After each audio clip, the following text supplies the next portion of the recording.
what my journey has been all along, having lived on 3 continents and being very sensitive to cross-cultural issues, people whose heart languages may not be the dominant languages where they live. And with the background as clergy minister, we are taught and we live and experience deep listening. And so coaching really has us embrace more of that. So it's about showing up, but it's about listening to what is the deeper one that is held in the heart. Hi, my name is Ariane Rice, and welcome to Feeling Beings Who Think.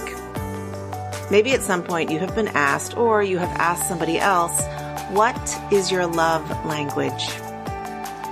That is recognizable from one of those best-selling concepts that made it into our shared vernacular, where all of us were talking about how we could save our marriages, our relationships, how we could find partners better if we would only find out what's your love language, meaning what is the way in which you know you are loved? What is the way in which somebody can show you that they love you? What are the things you have to do to show someone else you love and care for them? In essence, it's learning how to voice your needs. Instead of assuming, as so many of us do, I know I have, that people can read our minds, that they know what it is we are thinking and feeling, and that they know what it is we need. We don't talk about love languages very much when it comes to our work, but before and after this conversation, I think it is a good idea, or should I say, I feel it would be wonderful if more of us were aware of how love is part of what we do, no matter the space that we are in. Our heart language is where we connect to what it is we are doing with our lives. And listening to our heart language is the work of anybody who wants to partner with another person and support them in discovering the wisdom they already carry, in learning new ways to give voice to what they want and what they need. Today, I am talking with Sandra Dorsainvil. Sandra is an ordained minister with the American Baptist Churches, USA, as well as a leadership coach and retreat facilitator with the Center for Career Development and Ministry. Sandra also leads her own private consulting practice, partnering with BIPOC women in leadership. And her bilingual fluency in English and French, along with her cross-cultural experiences in Africa, Europe, and North America, bring a unique and sensitive perspective to her coaching and facilitation. I want to thank Sandra for joining me on this conversation. We barely knew each other when I extended the invitation. And I want to thank her for so generously sharing from her story and from opening us up to her heart language and the ways in which she supports her clients in discovering theirs. As always, I hope this conversation prompts some deeper listening to your own heart. So thanks for listening. Thanks for being here. And now let's get to today's conversation.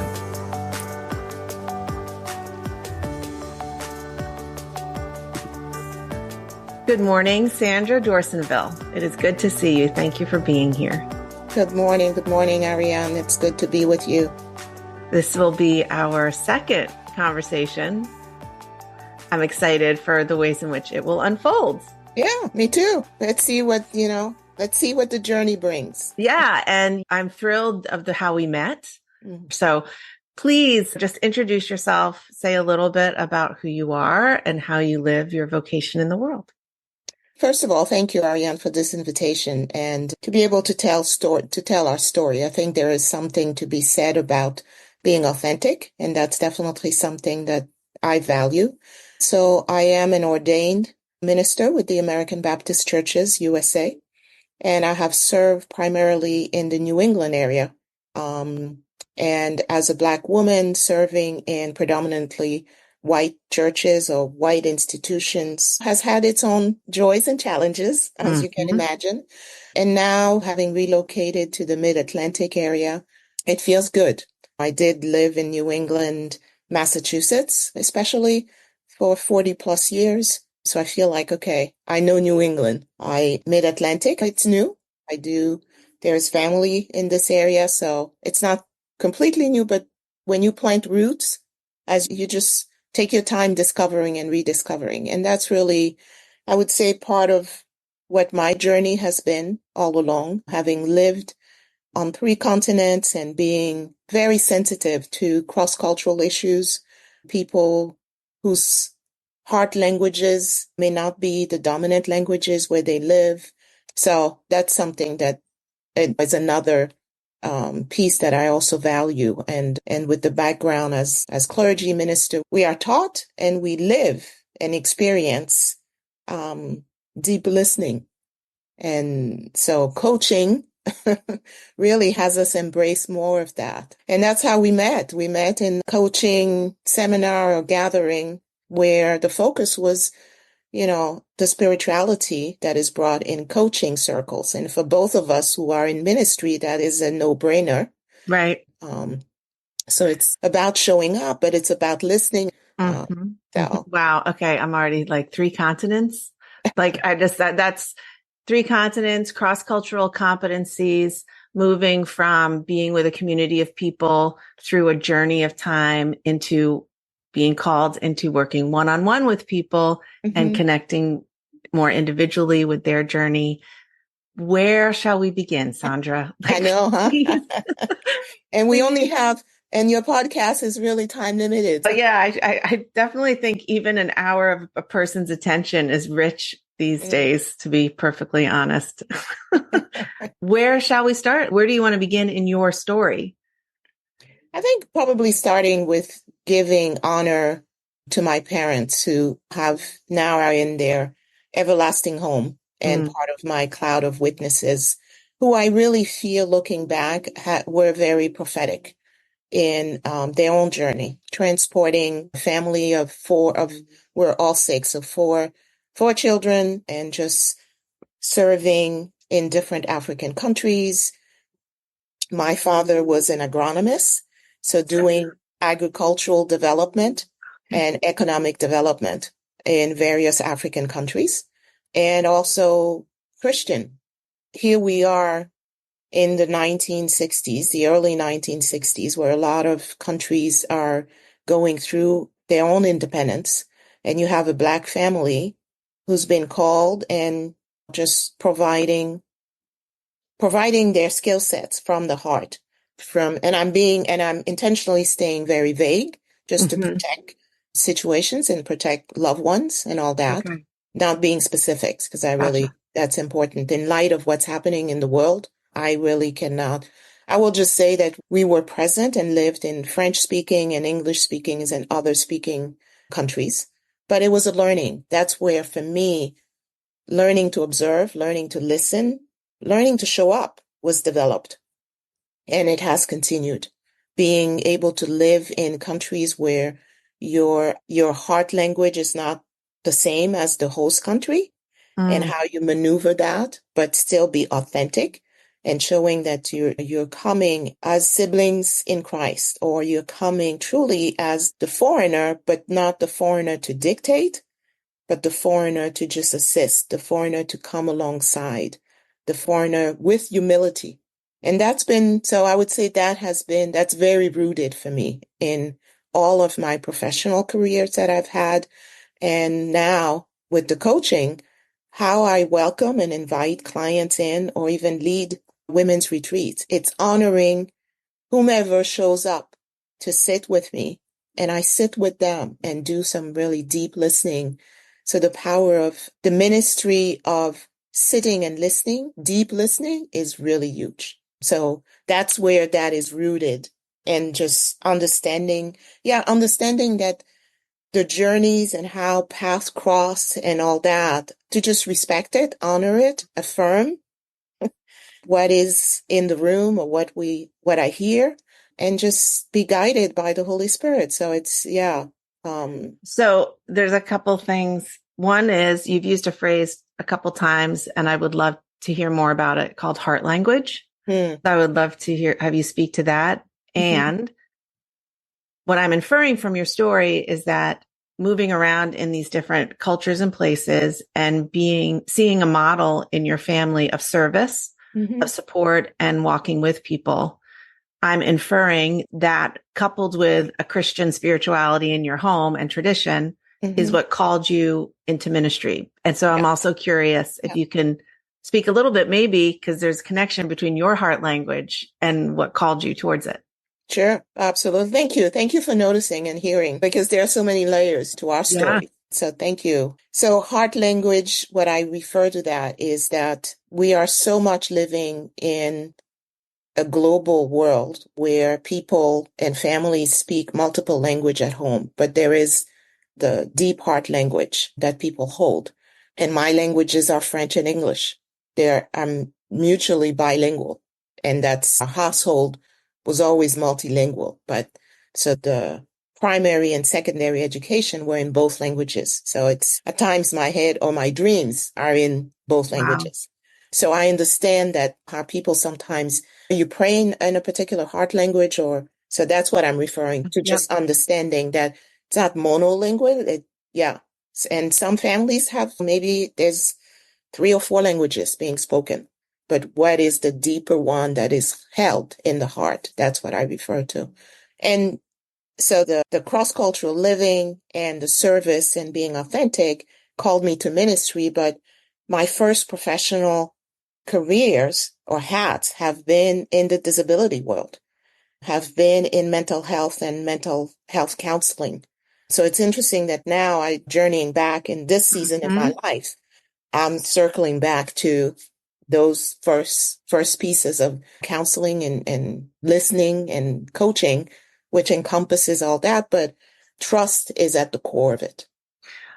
I'm wondering if there's a story around when you started making your career/vocational decision. There probably is.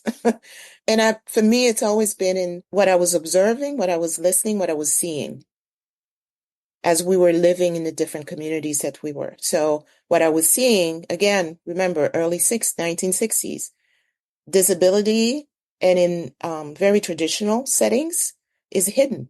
Visible disabilities is hidden. So I always ask the why questions. And in our family, we were very open. My parents were very encouraging in supporting our questions, eliciting questions of what we were seeing, and education, doing the research. If something was puzzling or nudging at us and stuff, it's okay. No, we would talk about it and see what can we unpack from it. So I saw the differences of visible disabilities, hidden disabilities, and wondered, but because I maybe was not seeing as much in school settings, and wondering, so how are the children who are same age as me that I see around, or beggars, what's their education about? So the question about that.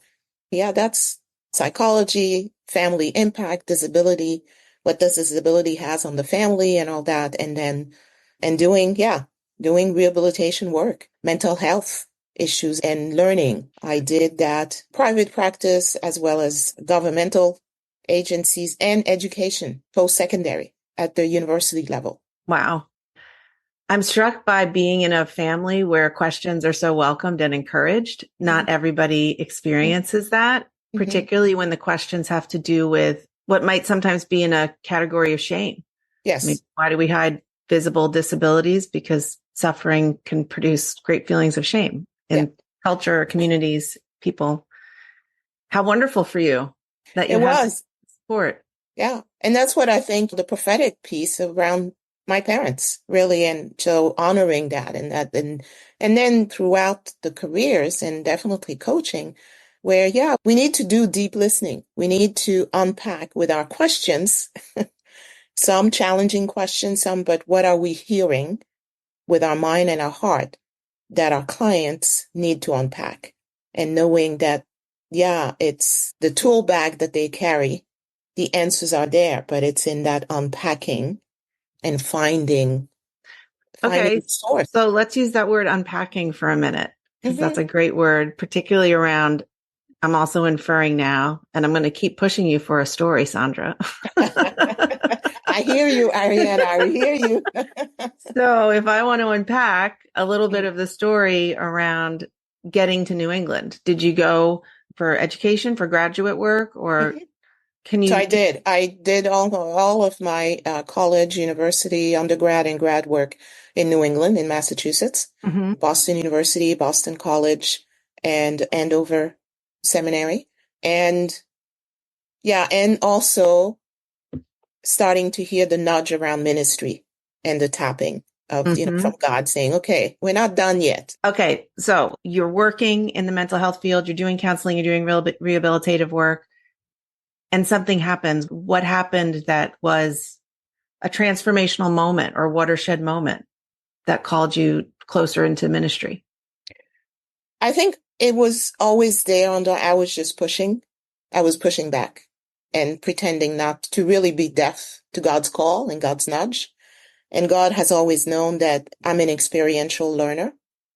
So I felt myself at People's Baptist Church in Boston, where I started to be involved in youth ministry and involved. And that's just being submerged around ministry and knowing that it was feeding my heart in a very particular way was the opening of the door to saying, okay, seminary needs to happen. Can you say a little bit about the word Baptist? Because all of these religious words, they have a lot of meanings and they are a big tent. Sure. Yeah.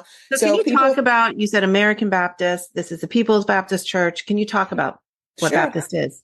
I'm not sure I can answer all of it. What I can say is that American Baptists, we believe in honoring and supporting women leadership and ordaining women, and women can be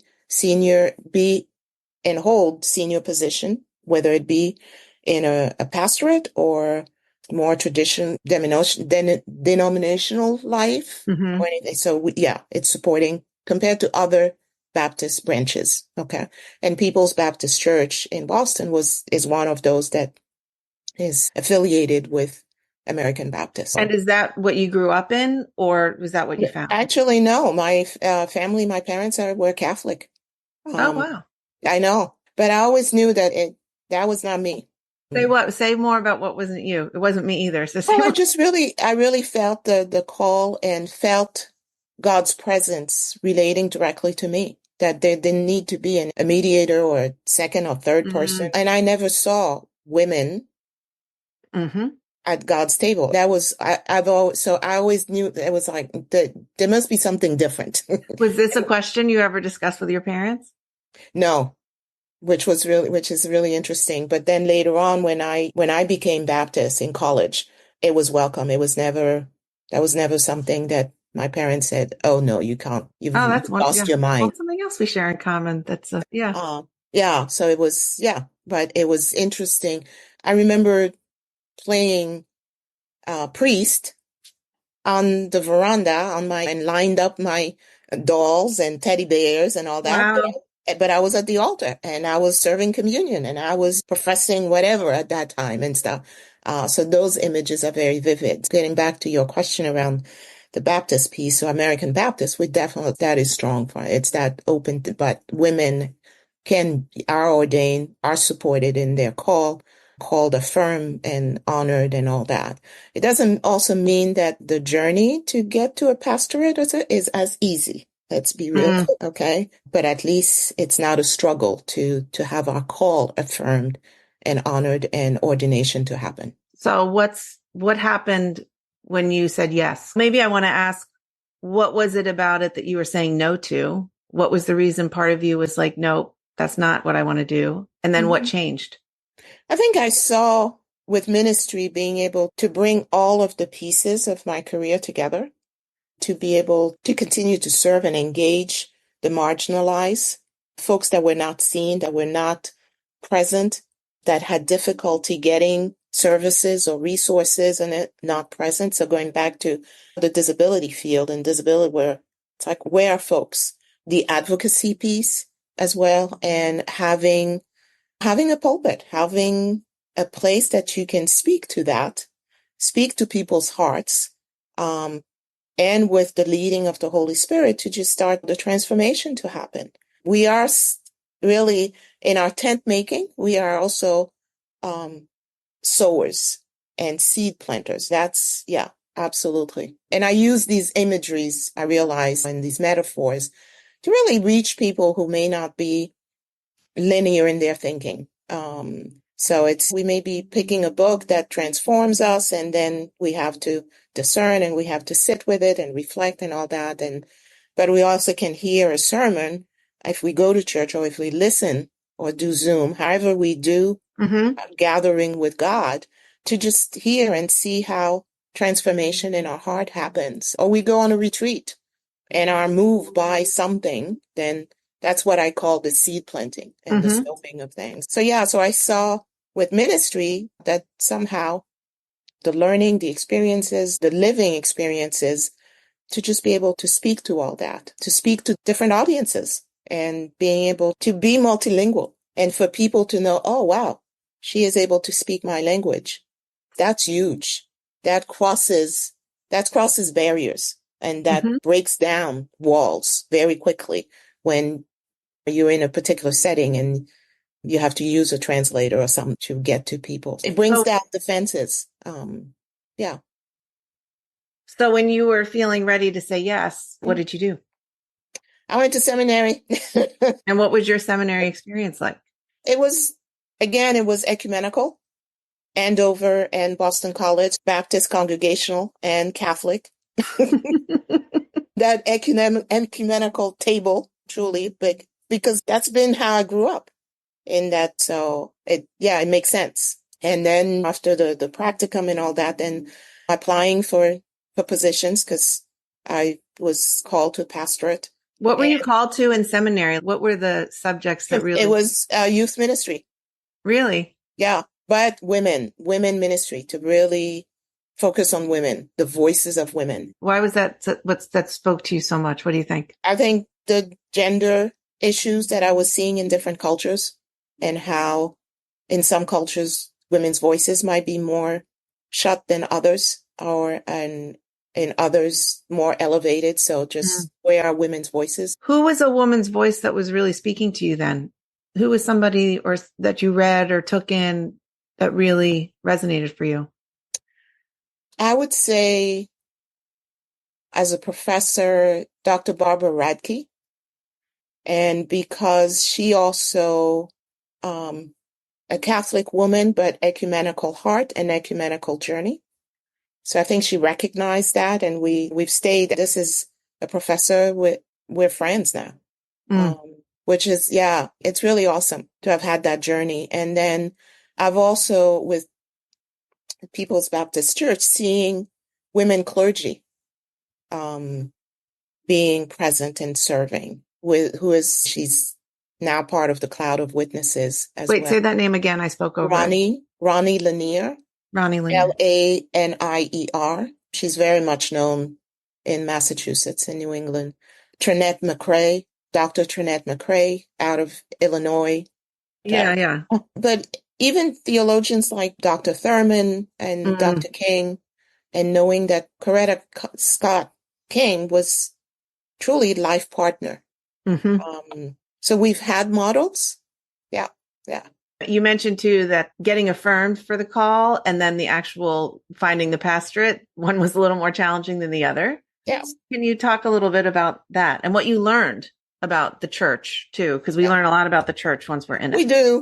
We learn about the politics of the church, and we learn about the spoken and unspoken truth, which we may not necessarily learn in seminary, but it's who you do your practicum with. I think if I have any advice for current seminarians, is to choose well who you do your practicum with. And yes, you will be challenged and all, but it's important for later on. And to be willing to be challenged, because it's not linear. So for our women, our sisters in Christ, our women, whichever your faith background is, yes, you will be challenged. And we can have a lot of letters after our name. And it still happens to me in 2024. So what's a challenge you remember from that time where you came away? And in hindsight, took away something important. There's the challenge of being a woman. There's a challenge of also being a Black woman. So to be invited to preach and the surprise at the door when I show up and people say, oh, and the whole body language says, I was not expecting you. Clearly, you didn't do your homework. So for women, again, you may be called to serve or to preach, but you have to preach from the floor. You may not have access to the pulpit. So to ask the question beforehand, if you're invited, to just say, okay, so what's the culture like?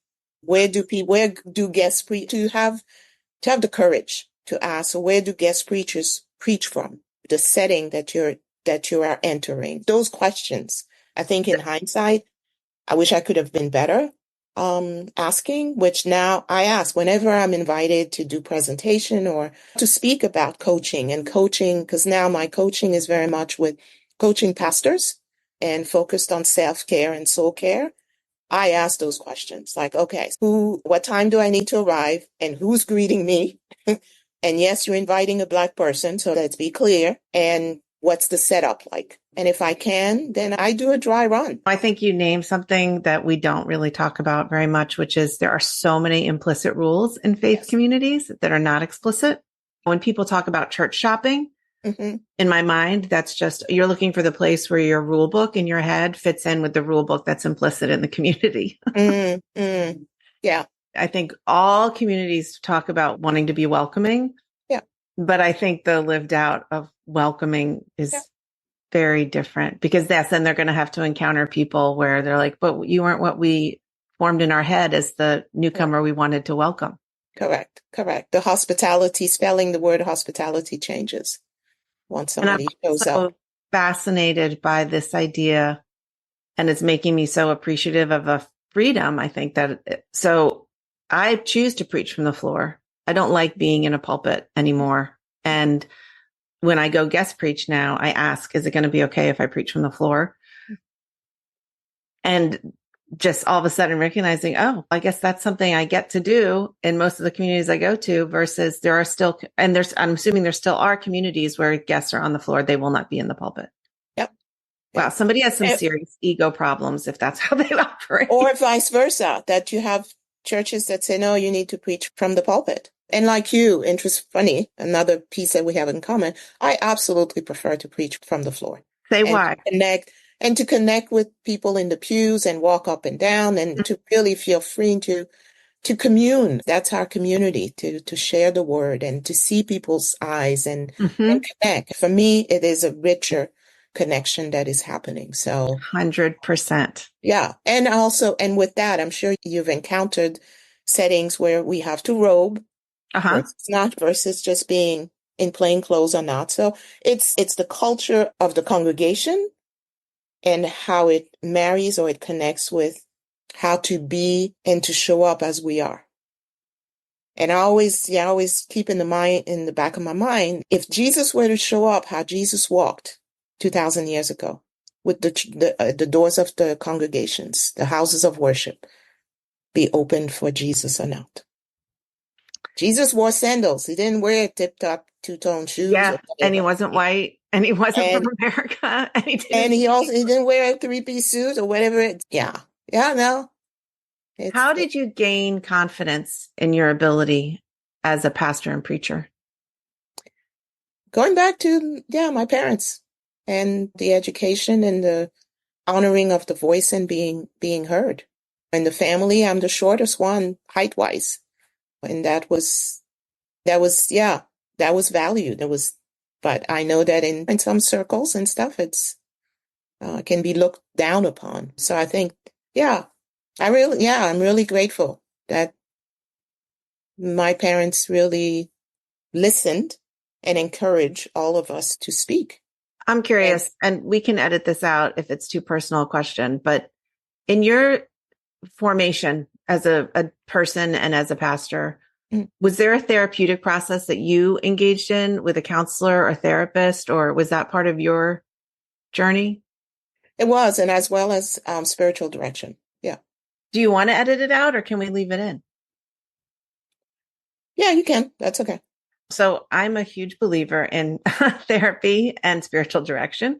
Mm-hmm. And I feel it's a necessity in some ways for people called certainly to companion with another person in any Mm-hmm. helping, supportive way. So can you talk about what brought you into that and how you think it's enriched your ministry and how you work with people?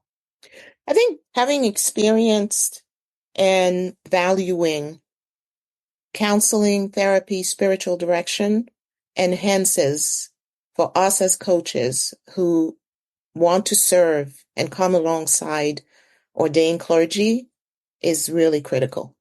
Choosing seminary, BC, Boston College, and Andover was also critical for me to continue to enhance that deep listening, that ecumenical ear.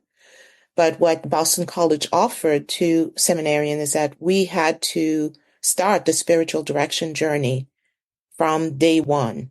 As we were called to be ministers, we had to experience spiritual direction. So what do you And think it is that's so critical about the therapy and the spiritual direction at the same time? it's walking that walk that we say to folks, to our clients, that it's important.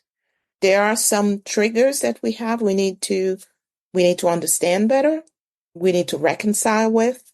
We need to heal from.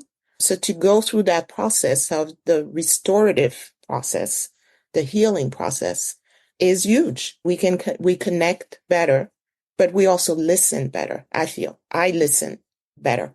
So then when I encourage a client to even consider spiritual direction, let's say, it's because I know the value of what it is like, of sitting where a client is sitting.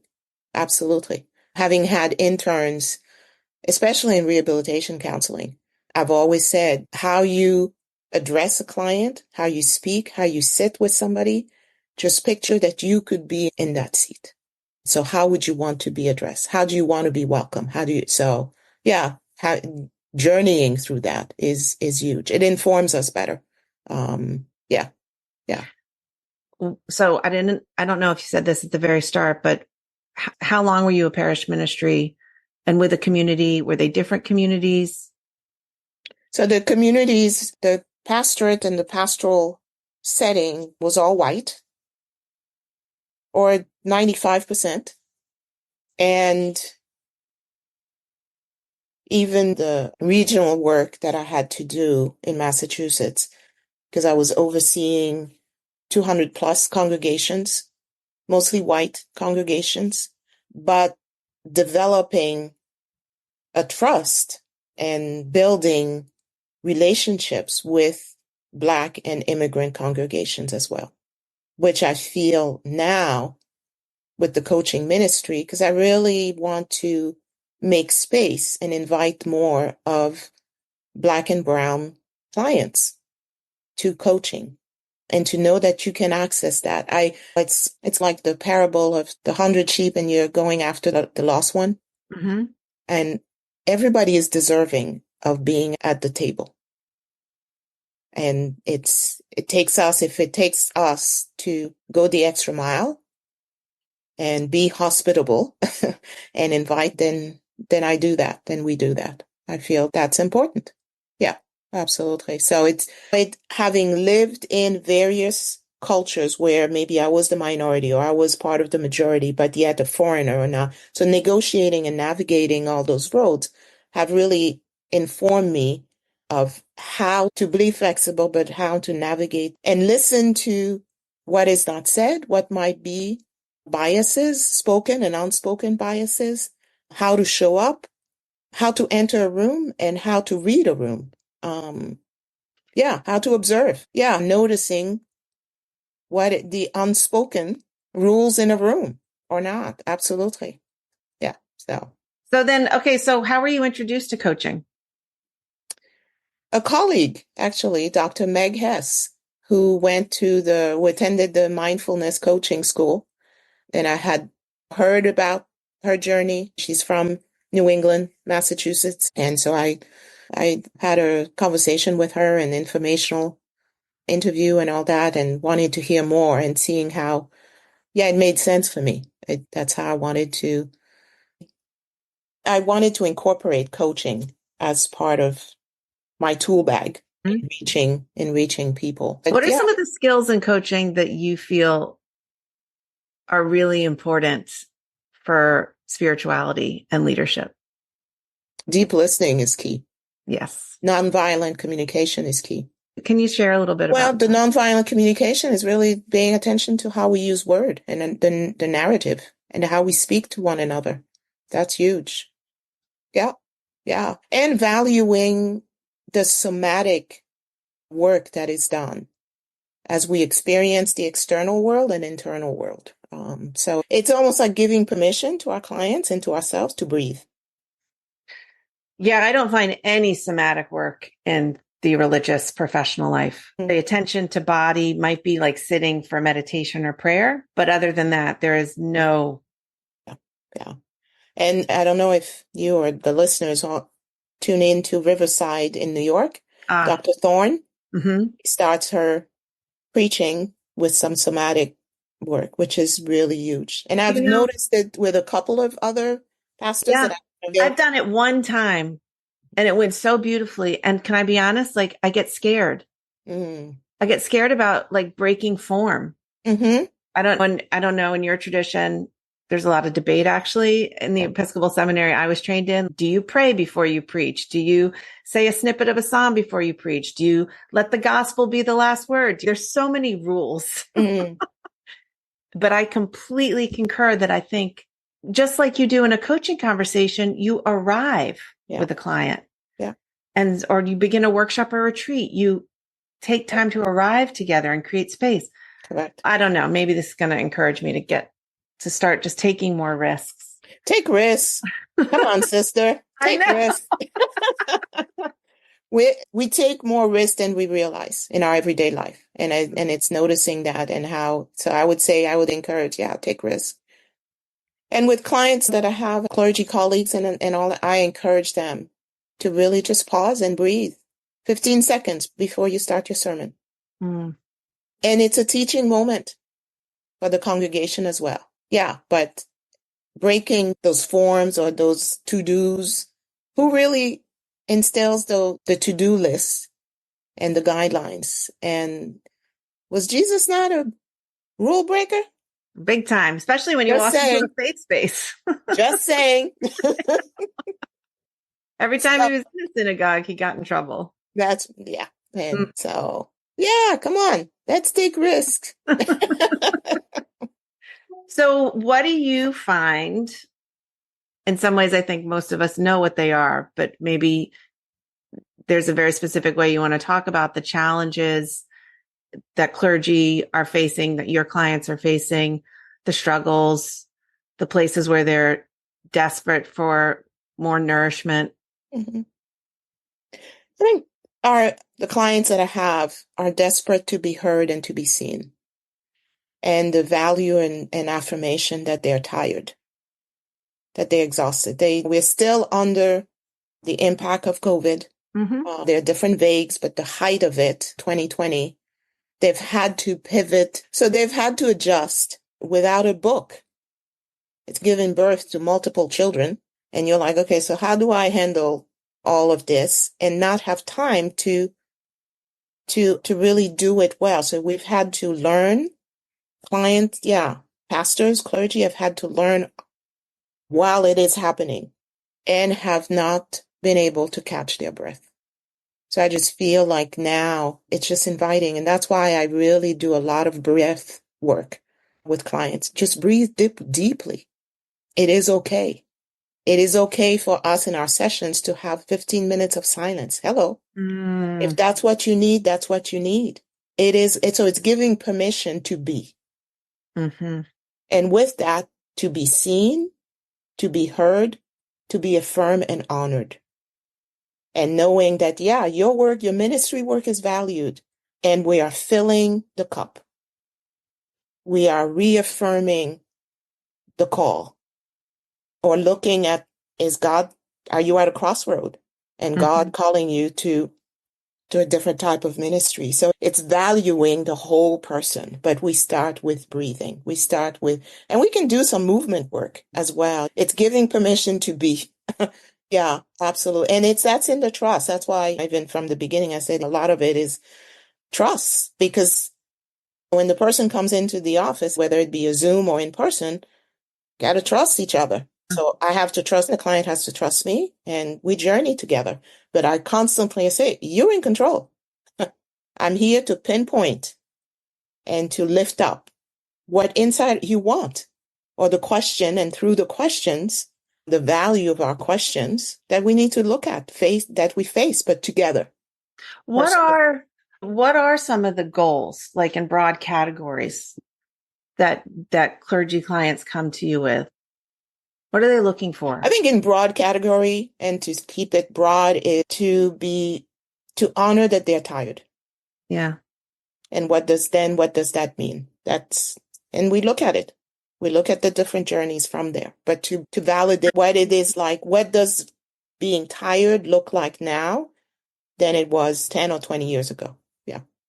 And clergy aren't different than most of the people working in the world are tired. That's a theme in leadership coaching generally, because we prove our value by all the doing, and we get seen by accomplishing and pushing our successes forward and trying to outrun even the image we have in ourselves of how fast we're supposed to be going. But I think with clergy, we hold so much of, first of all, we're invited into the sacredness of congregants. Yeah. And we're invited into people's lives that we hold in prayer, that we hold so dearly. So we put our own life maybe secondary, and our families third or not. So it's, one of mine, you let me know what you think about this, but one of my noticings is that because clergy are not great at equipping ourselves with what we need in that sacred space of other people's journeys, and recognize that ultimately, if we're tired, we are the only ones that are going to be able to give ourselves rest. I would say it really is giving ourselves permission to pause. Because we're always thinking of, oh, I'm letting down that other person. Right. So, but in order to attend to that other person, we need to be at a good, positive position. Yeah. And I think we need to have the ego strength to value ourselves. Correct. It becomes a question of worth. Is my health worth caretaking just as much as the health of the person I want to go see at home? Correct. Yep. You nailed it. You did. Yeah. Self-care, soul-care is key. Loving ourselves first and loving ourselves better. When did you decide to really move out of parish leadership and into coaching as the main work? Was that a definitive, this is what I'm doing now, I'm going to transition? Or was it just what sort of happened organically? It happened organically. Last year, I really stepped out from institutional work to just my own private practice, and just, stepping out in faith, but knowing that it was time. God was very clear that the season of being in a square, I'm making the image with my hands, but the freedom to breathe, to expand, and to give God the time schedule, to trust that process. And whenever I do presentations around self-care and soul care, I really say that I am now in the season where I provide coaching and I provide service from the overflow. The glass is really 3/4 full, but I make time for myself. Yes, absolutely. That is a non-negotiable. Agreed. Totally agree. Yeah. I'm wondering so you are now, I don't know, I think I'm going to have total already like 6 conversations with clergy who are a both and in their work. All of whom traversed first through parish ministry. I think most of whom also thought that was it. It's called a terminal degree, a Master's of Divinity. And they thought, okay, this is where I'm going to live out my ministry. And you do a lot of different things as a pastor, so I'll be able to do that. And yet all of them at a certain point we're like, no, I'm changing, I'm transforming, and now the vocation's broader. Mm-hmm. What do you think that's about? It's that I think looking that there are a lot of possibilities, a lot of skill sets, and just being able to be curious to have a heart curiosity. And it's okay. And even going through the process of vocational assessment, to have the original piece be affirmed or reaffirmed, or to discover something new that enriches, that lights the flame in the heart, that it's okay. I remember hearing probably 30 years ago that people change careers at least 4 times in their lifetimes.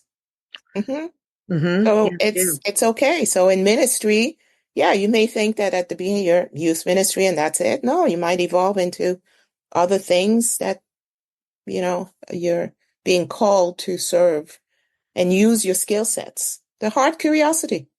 Yeah, I It's a love that good you thing. keep, I love that the constant heart language, heart Yeah. curiosity. So what's filling as we like come to a close, what's filling your heart these days? What are you doing to support yourself? I vacation as often as I can to the beach. Nice. I'm with you. I go, God speaks to me at the beach. Yes.